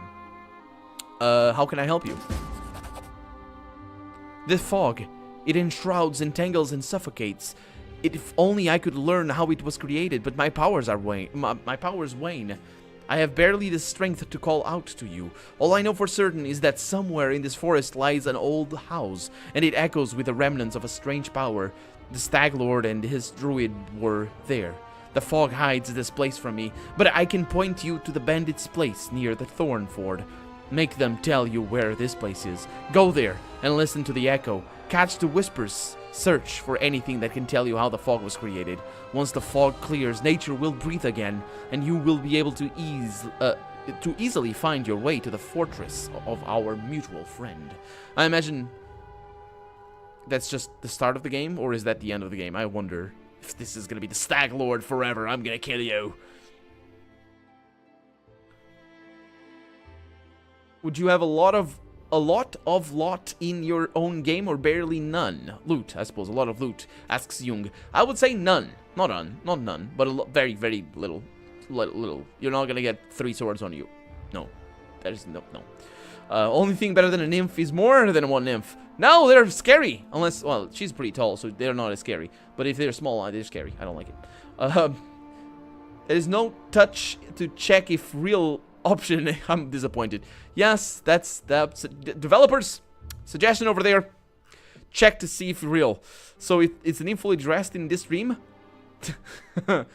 No, she's not fully dressed. But then I wouldn't say that she's undressed. Alright, I understand. Farewell.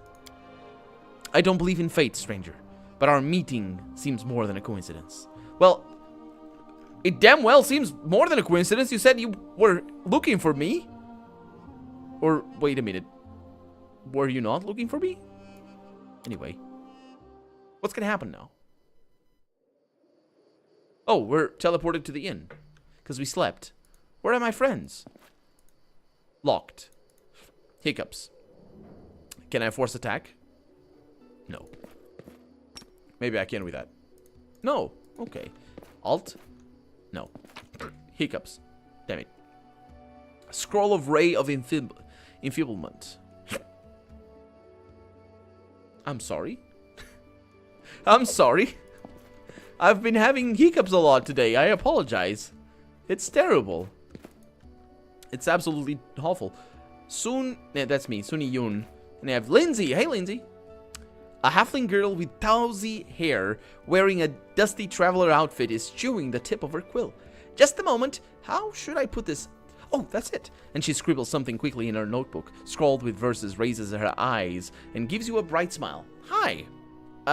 You've come from Pitax, right? Tell me about it. Oh, I love Pitax, even though they kicked me out of there. A joyful place. What's it life like? Actually, Pitax has always been one huge nest of thieves. Bandits, river pirates, smugglers, dealers of stolen goods, card sharpers. It has always been a home for all of them. But it has become But it was before Irovetti became king. With him, a whole different life began there. You know, Irovetti always wanted to make history, but not as another crowned bandit, although this is what he is. He always wanted to be glorified through the centuries as a great patron of arts. He built an academy of grand arts and spent lots of gold to get the best artists, poets, and musicians there. Of course, the best ones did not go there, but he got what he wanted in a way. If before him Pitax was just a booze barn for thieves, under him it turned into a cabaret. Really? What can you say about this king? He won his crown in a game of cards. This alone says much about both him and Pitax. Fiendishly clever. Some cheats I know told me that the moment he appeared, he started to pull off such things as the old city masters just scraped their heads. They scraped their heads. With him, gold flooded to Pitax, and also, he's an incredibly unimaginably, fantastically decadent and conceited. Wait a minute. He's an incredibly, unimaginably, fantastically. Okay, he's incredibly, unimaginably... Okay, yeah. Getting drunk at a pub with whores. This is not about Lord Irovetti, no. Dressing up like a male personification of Calistria, with a golden codpiece and holding a 3-week orgy involving dancing on the rooftops, a parade, public executions, and a contest for the best ode to the great and unparalleled king. Well, that's more like him. He also likes singing, and he orders his guards to make citizens gather for his shows. Let Shellin have mercy on his listeners. Oh, that's not good. Oh, boy.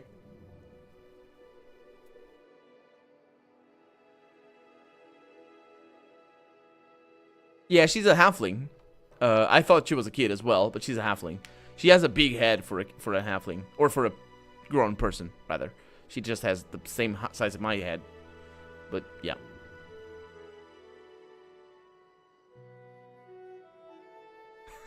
I mean, old books were usually big. Small books are a thing of modern day. But yeah, it's normal that they would be big. Tell me about the academy you studied at. You know, jokes aside, I'm thankful to Iravetti for building it. But he has no taste at all whatsoever. He loves his art, loud, bright, grandiose, and most importantly, glorifying his royal majesty. It has missed the best graphic artist because he did not want to spend money on some grey scribble. Gave the sack to a masterful flute player from Tianjia for playing too quietly, and instead ordered to open a kettle drum class. He even ordered to expel me. And for what? For an innocent limerick. Oh yeah, she mentioned that at the beginning. I wonder if we're going to be able to read the journal. Let's look into that. Would you like to go back to the academy? I would like to return on one condition. If they threw out 3/4 of those who teach there and now return to all those teach there now and return to all those they banished. If you ask me, I am proud to have been expelled. If my art was to Eirovetti's liking, then I would have a reason to be ashamed. While mediocre lickspittles sit at the academy, the real talents bag on the streets of Pitax. I'm not crossing the threshold of this place. Okay, that sounds pretty good. Can I ask her about herself? Indeed, I can ask her where she came from. From around. I was actually born in Galt, in such a tiny village that it is not even on the maps. If it weren't for my teacher, I would still live there, milking turnips, weeding goats. I don't know what weeding is. Swilling homebrew, having babies, and using books as kindling. Who was your teacher? Oh, he's a real saint. He was once an important person at the Church of Shellin in the capital, but confronted the authorities and went on a self-imposed exile to the tiniest, most godforsaken village without a priest he could find. That was the one I was born in. He wanted to open a school, but the villagers would not let him in. Or not let him. Like, you can heal all of us, all right, but don't put any ideas into children's heads. Don't distract them from work. But I did go to him on the sly. He taught me how to read, how to write. He would give me books. I haven't seen him since I ran away from home. I hope he's alright. I ask Shellin every day to give him a long life and new students. It seems... that's really sweet. That is really sweet. Is she teething? Hey, Phantom Tribal, how's it going? Welcome to the stream. That's really sweet that that she would say it like that. Give him a long life and new students as well. I love that. That was really good. How did you become a bard? When I realized that nothing waited for me at home besides radish patches, I decided to run away. A traveling book peddler happened to come across our village. Well, I stuck to her like a burr and wouldn't let go until she agreed to take me on as an apprentice. Together we traveled everywhere, to Brevoy and Taldor and even Ustalav. And then I found out about the Academy of Grand Arts in Pitax and thought, well, I love reading stories, so I can learn to write them too. So I enrolled there. On my first try, they even gave me a scholarship. Then expelled me, though. But it's fine. They taught me the important things, and now, Shellin Grant, I'll manage on my own. At first, that peddler did not know how to dispose of me, and then, when I told her I was staying in Pitax, she even shed a tear. I wonder where she is now. Well, do you worship Shellin? I get the impression that she does. Yes, she says. I don't want to offend the other gods, but she is the most important of them all. All the other gods guard the world as it is, and only the eternal Rose, the goddess of beauty, calls us to the world as it is supposed to be. I don't know what slovenly means. But I'm gonna ask her, why do you dress so slovenly? Lindsay waves her hand carelessly. Oh, forget it. I'm not wasting money on clothes. I suppose I know what it is. I would buy books instead. In 100 years, when people are reading my works, they're not gonna ask whether the author had holes in her sleeves. That's a good point. That's a good point. Tell me about the books you're writing, or the book you're writing. What is there to tell? This is a book about you and your adventures. I'm writing the whole truth as it is. Well, the whole artistic truth. You know, no glory, no story. Oh, wait a minute, that's not how she would... I didn't say it properly. No glory, no story, she says. I didn't pronounce it properly the first time around. Yeah, that's how... That's the thing. Can I... What is that? What am I trying to say with this? No offense, but your turn of phrase is not very good. Truth doesn't hurt me. Who do you think is most severe critic? Myself. This is my first big book. I have yet to learn and learn, but don't you worry. I will do justice to your feats. And if I put my foot in my mouth, we can have a second edition, revised and corrected. Can you now, Lindsay? Can you? Sloppily haphazard. Yeah, thank you.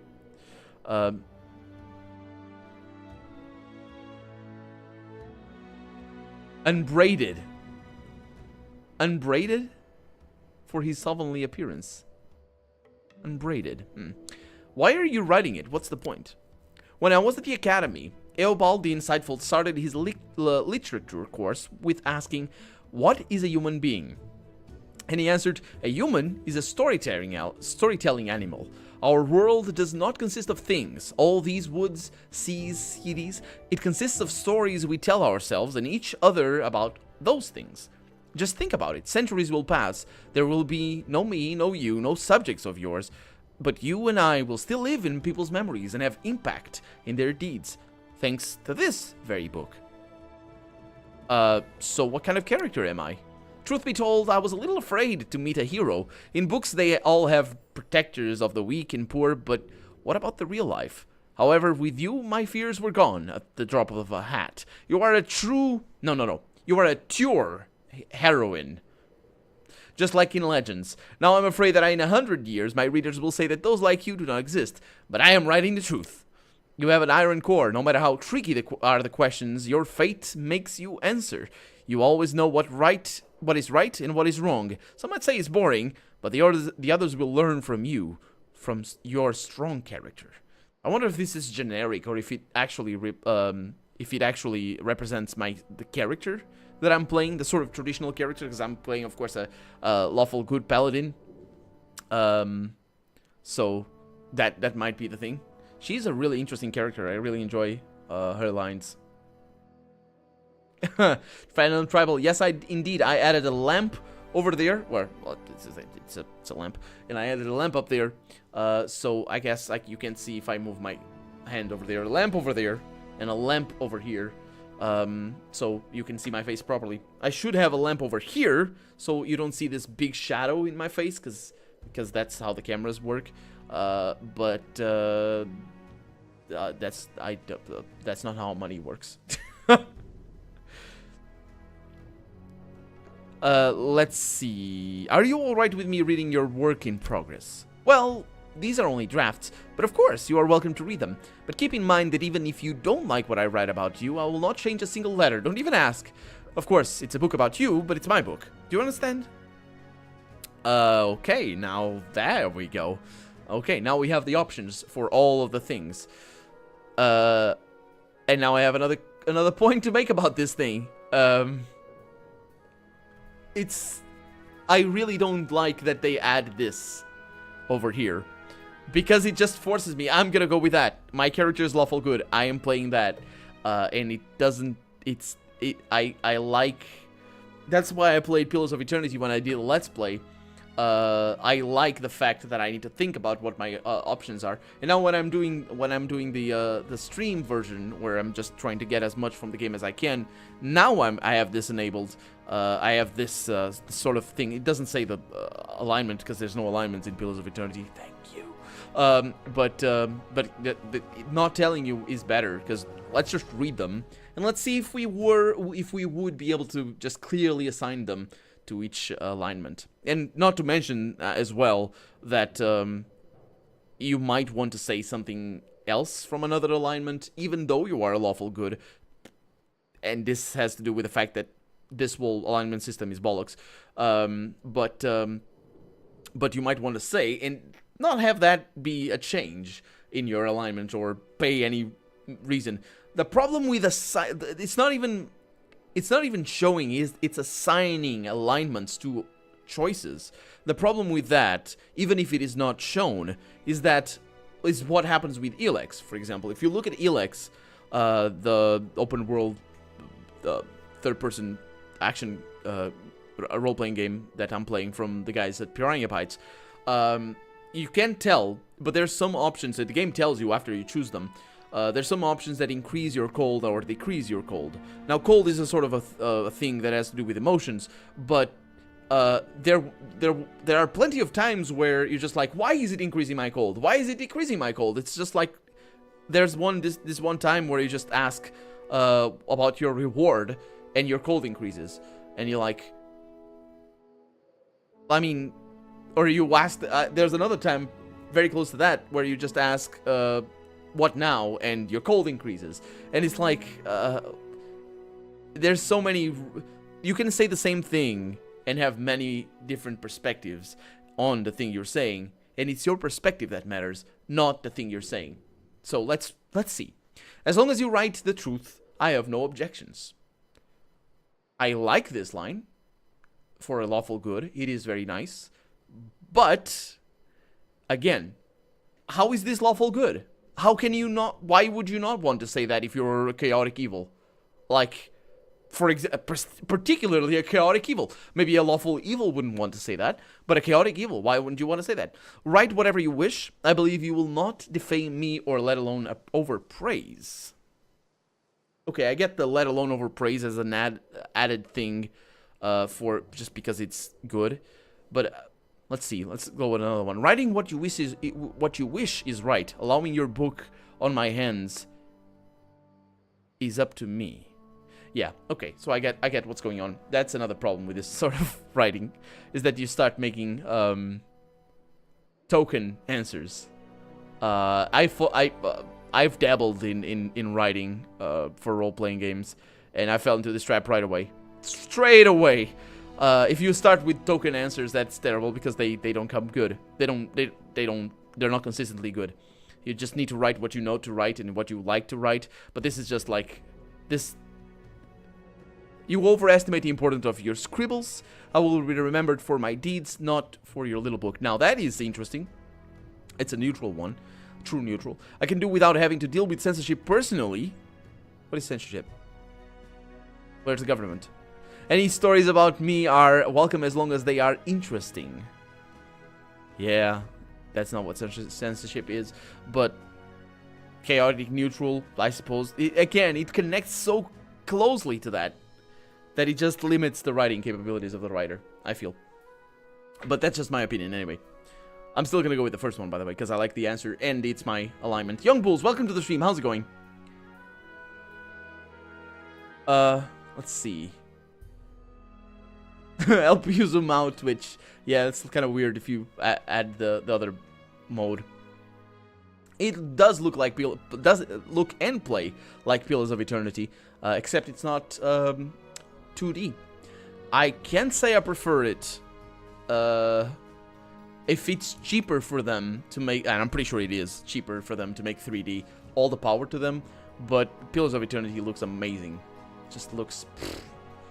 But if it is cheaper, then all the power to them, and they can still make amazing looking things.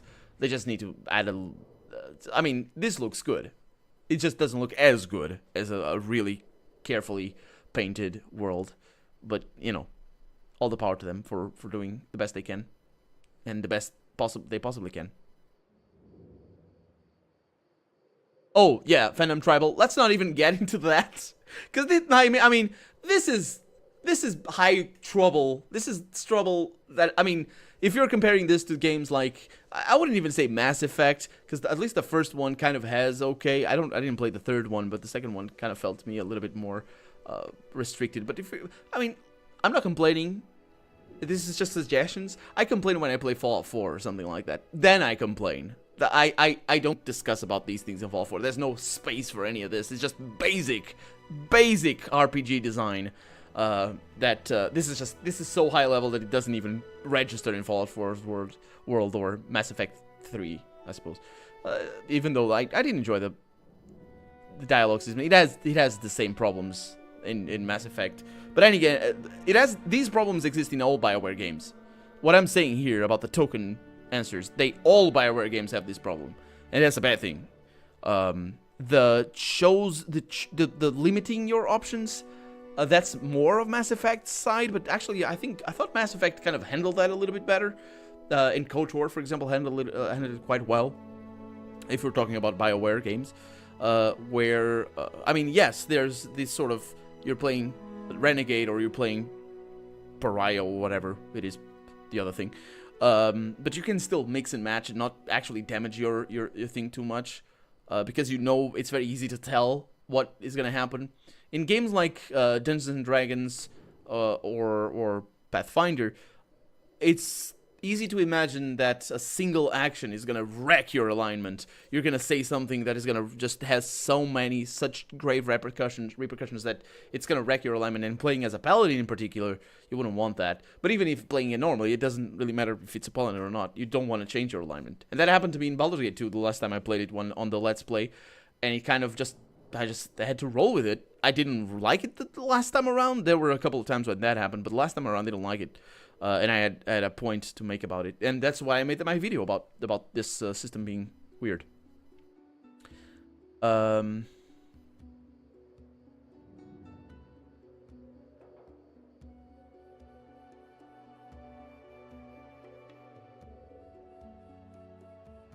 More cold equals more logical, less emotional. Yeah, I know, Jung.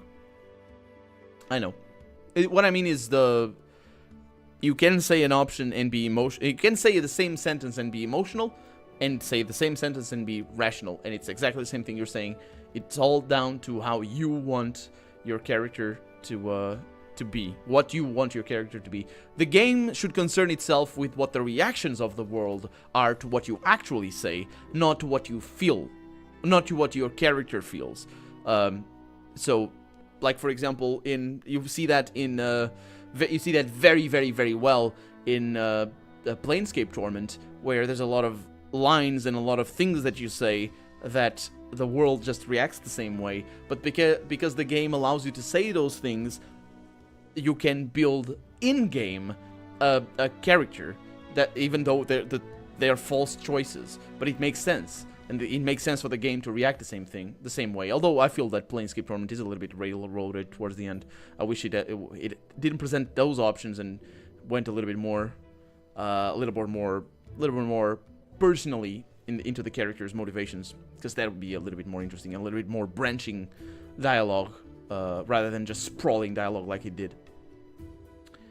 Yeah, the meme. It was basically a meme on Mass Effect. Having a hardcore mode with the options hidden would work. Exactly, Feldred. Exactly. That's what I mean. That's what I was saying. Yes, I hope they include a mode where the options don't stand.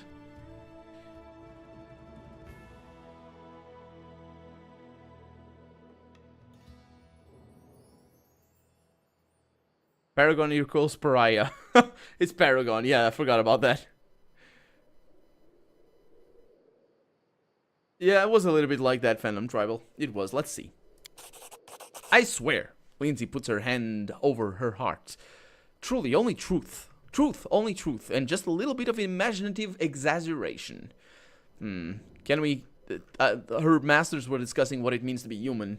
Can we discuss what it means to be true? Because, of course, exaggeration. Is it true? Well, it depends on how... What is exaggeration? I know what it means. Let me ask something else. Let me leave and oh no, leave me. I don't want to see you ever again. I'm not gonna say that. That's very easy to just say. Oh my god. Just don't leave without me. Of course, you can just write it as you tell me. I can just write it as you tell me. But if I wanted to stay in a dusty room, I would still sit the lectures out of the academy. Okay, can you come with me? I think maybe when we leave the inn, we choose the characters we want. So maybe we're going for a more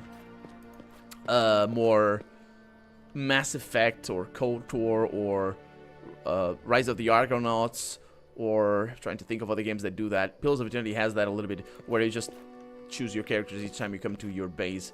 And let Slevtana or Svetlana. Good day. I hope you're feeling alright after that battle. I can't thank you enough for what you've done. I definitely don't want to waste your time, but if you have a moment, I have a request, she says. What do you want to ask me? This is a very personal request and maybe not important enough for your time. I'll completely understand if you say no, but the first time the Staglord thugs came here demanding money, they also took my wedding ring. Just tore it off my hand. Finger and all. It's just a trinket, really, but it means so much to me. the finger not so much. I remember every moment of the day all that came to me. The ring is in hand to ask if I'd marry him. I was standing in a fancy dress on the stairs to my father's house, or father's home, fearing that I'd misheard something, or that I'd say something stupid, and everyone around would laugh. And she interrupts herself, shaking her head gently. If you happen to find my ring among the bandits' possessions, please bring it back to me. It's easy to recognize. My name is engraved inside a band. There is one more thing. Among the bandits, there's a dark-haired woman who wields dual axes. She's not bad in a fight. In fact, she can be extremely dangerous and cruel. But please, I beg you, show her mercy if you have the chance. What? Can I ask why? Well, I can't promise anything, but if I do come across your ring, I'll return it to you. I understand. I appreciate any effort you put into it. Well, at least she understands. Tell me about yourself. How did you and your husband find the courage to establish a trading post in the Stolen Lands? That's right, because this place is nasty. So they have a trading post in here. Not an inn. An inn? An inn. I have a room upstairs, so yeah. Save and try it. I will save and try it.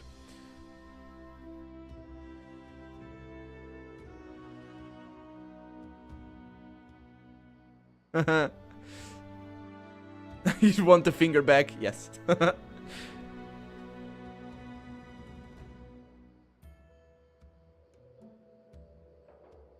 Oh, they're gonna be, but they already rebooted it. They're gonna reboot it with plenty of microtransactions and loot boxes. What can you tell me about Stag Lord? He's not just some average bandit. If no one puts a stop to him, he'll turn the Stolen Lands into his personal kingdom, a kingdom of fear and oppression. Well, it would be a kingdom of lawlessness, and, well, it wouldn't be a kingdom then, would it? Because that's what it means to be a kingdom. It needs to be a law. It needs to be the king that puts the law. That's what, otherwise it would be a principate? Could be a principate. A principate doesn't have a king because it doesn't have law from the king. It uses laws from somebody else. Well, not all the time, but that should be the gist. Once I've dealt with Stag Lord, your life will improve. I can't thank you enough for the hope you have given me, but please be careful. The Stag Lord is extremely dangerous. You have made a lawful good action. Okay, because I told her, ha, ha, ha, ha, ha. What exactly does it mean to do a lawful good action? Does it say over here? Alignment shifted to lawful good. And I'm just shifting my alignment there. Okay. Does it actually... It'd be cool if this thing moved or something. Like there's a little dot over there. I'm gonna crash the game if I do this. I'm just pressing L, or I actually, a bunch of times. Okay, save the game there. And let's kick Lindsay out. Lindsay, get out. As usual, that's the fate of a talent, to be ever so persecuted by the people of power. No, you're not going to dispose of me, as long as my book is not finished. Even if you throw me out, I'll sit in a tavern and write and write and write some more. Can you imagine what I can write about you if you don't throw me out?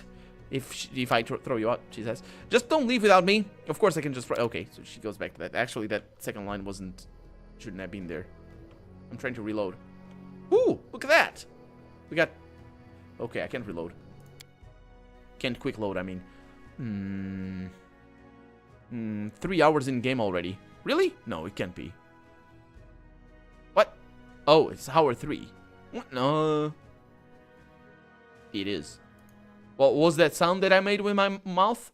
Don't ask me. I don't know. I don't know. They make many money on microtransactions. They could make nothing. So that's not the point. It's not the problem. I want people to make money. I want everybody to make as much money as possible.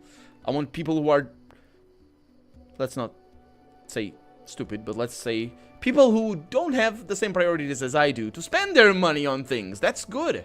That's I mean, I also want the people to have the priorities I do to spend money on things. If you like video games, spend money on video games. That's what I mean. People should make money. I don't have anything against that. That's not the point. That's never the point. And if it is, it's derailing. That's not the issue. Triumvirat, as in ancient Rome. Yes, that is a good point. That is a good point. It could be something like that. That is not a kingdom. Well, but then again, the wrecks wouldn't necessarily be public in the sense of republic. A triumvirate is effectively an oligarchy. So instead of being a monarchy, it's an oligarchy. It's basically the same thing. It still has Rex, the law. So where did everybody else go? Hi, Oleg. Greetings. You certainly ruffled those villains' feathers. Well, anyway, new day, new troubles. Have you seen the fog? Never seen anything like it before. The road to Restov looks like someone spilled milk and it just hung in the air. I couldn't see anything through the soap, not even with a torch. Feels like witchcraft to me. I'd bagged the stag lords involved somehow. Rumor has he deals with all kinds of bad magic and my accent goes all over the place in this line. I'm trying to settle on something. So he has wares. Okay, look at our trading inventory, trading screen. That sounds... This looks familiar. I'm okay with that. I'm definitely okay with that. Oh, look at that. We have our mails. Banded mail. That looks, to me, like a normal chainmail. Those things over there are just plates. Half plate. That's actually just a breastplate. Half plate would be plate from the waist up and not for the legs down. That normally anyway. Full plate mail, as you can tell, just go all over the place, including the helmet. That helmet over there, I don't know if that's a, I don't know what helmet that is, but let's see, a breastplate over here. That is a breastplate. That looks very much like the Loricus from Roman times, made of bronze even. It looks like bronze anyway. Could be anything else. Chainmail over here. That is indeed looks like a chainmail anyway. I closed my eyes and I can see anything now. And a scale mail over here. See, that's the scales over there. And that is the thing that I don't remember the name of. Hide armor. That's just a gambeson, really, made of leather, which is apparently very, very rare. Chain shirt. That's a chainmail as well. You don't need to have the sleeves to be a chainmail. A studded leather. Oh, that's the gambeson. That's just a gambeson. Leather armor. That's just a shirt. That's a shirt. Padded armor over here. That's, I don't even know what that is. What is this? It's not a gambeson. Where's the sleeves? What do you do this? What is that for? Looks like a Kevlar thing. But of course I'm approaching it from a historical accuracy perspective. Not really. Oh, we can buy a lot of things. Do we have infinite money? Developers, why didn't you give me infinite money? Come on. I want to buy everything. We also have camping supplies. I suppose I might sell a few things. Maybe I don't want to. Maybe I want to look at my inventory here and equip things like I want to. So we have a scale mail over there. Do I have it? I have chain mails. Studded leather. Do I have... No, come on. Okay. Let's get you that. And you have a leather armor. What does he have? She have? Chain shirt. Really? I want the chain shirt for me. There we go. I kind of don't like how they keep doing that animation, but I understand why they would want that to be the case. And then you have... Oh, you have a chainmail. I'm keeping your chainmail. Strip naked, sir. There we go. Get that. And then you have this. And then you have this. Studded leather. It barely changes on her. Good. Can I sort this? Can I auto-sort this? By type. I do. Good. And we have just rings that don't do anything. Okay, and we have potions. We have potatoes. We have potatoes. It's good. We're set. And let's hire him over there. And that's Balkan. So I can ask him about a few things. He's an herbalist in town. And we can learn about harem. He pulls his beard, muttering something that could be either prayers or curses. Having noticed you, he winces. Oh, what? That's you, Sunni-Yun. Have I startled you? I'm sorry. Oh, no, don't worry about that. I was just contemplating the futility of existence and the worthlessness of the universe. The ways of Groatus are too great. My humble mortal mind can't grasp them in whole, but I do what I can.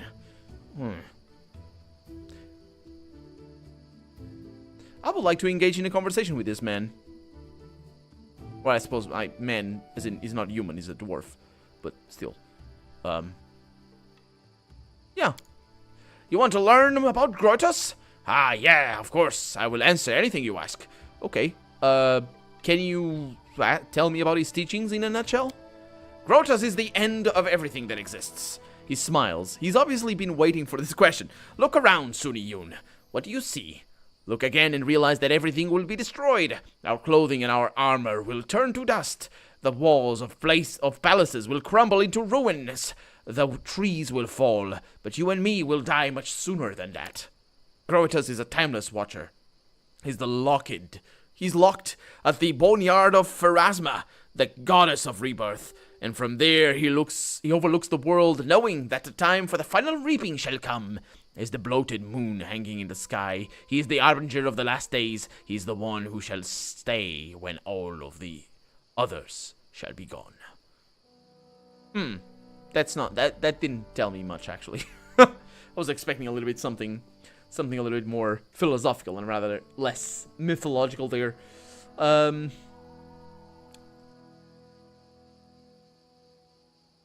They are all 3D, Phantom Tribal. This is all 3D. A fancy bathrobe. That's what it should be called. No, I am terrible at voice acting. I'm just awful. No, it's terrible. Still less cheesy than Gothic's voice acting. Well, that's very high praise. Oh boy.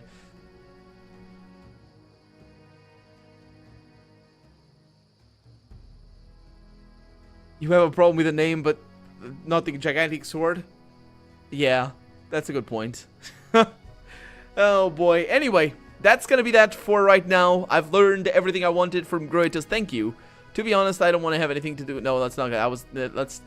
Let's just bye. Thanks, conversation. We'll talk later. We'll talk later because I'm off to record an episode for YouTube because I'm gonna do a little bit of a, not a let's play, but a sort of impressions series on this game. It looks promising. The writing is definitely up to a match, which is something that I was a little bit concerned about, but it's definitely very good. I hope they dare.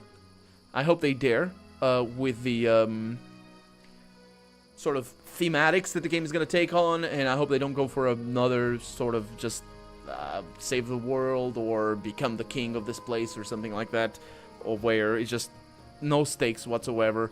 I do like the characters. I really enjoyed Lindsay. She has a really defined personality. I really enjoy her, and that's the only character we talk to, really, of the ones that come with us. Let's actually look at the journal and see if she see what we have. We can't click on encyclopedia over there. But yeah, this is all written with her in mind. So this is definitely my sort of journal, which just entices you to read it. So I'm looking forward to messing around with it. Let's see. I can't see the world map from here, can I? I don't think I can. What is this? Yeah. I don't know if there's a world map. I hope there is. There might be. I mean, it's the Stolen Lands. But yeah, that's going to be that for right now. I'm off to, as I said, record something. It's midnight now. I shouldn't record, but I have to. So, quick save. Actually, I can save right there. Let's find out how the save works. Oh, that's not good. Let me name my saves. Please. Developers? Oh boy, I really like naming my saves because that's what the saves are for. But anyway, that's gonna be that. Hopefully you guys enjoyed it. Thank you so much for joining me. If you are interested in checking this game out a little bit more, as I said, I'm gonna be putting my videos up on YouTube. I'm gonna be putting this video up on YouTube as well. If you go to my main channel page at the bottom of the page, there'll be That'll be links with this and other streams that I do. But in particular, Pathfinder Kingmaker, that's the full name of the game. I'm gonna do a series of videos on it, so check it out there. And have a good night. That's basically that's. Shut up, crickets!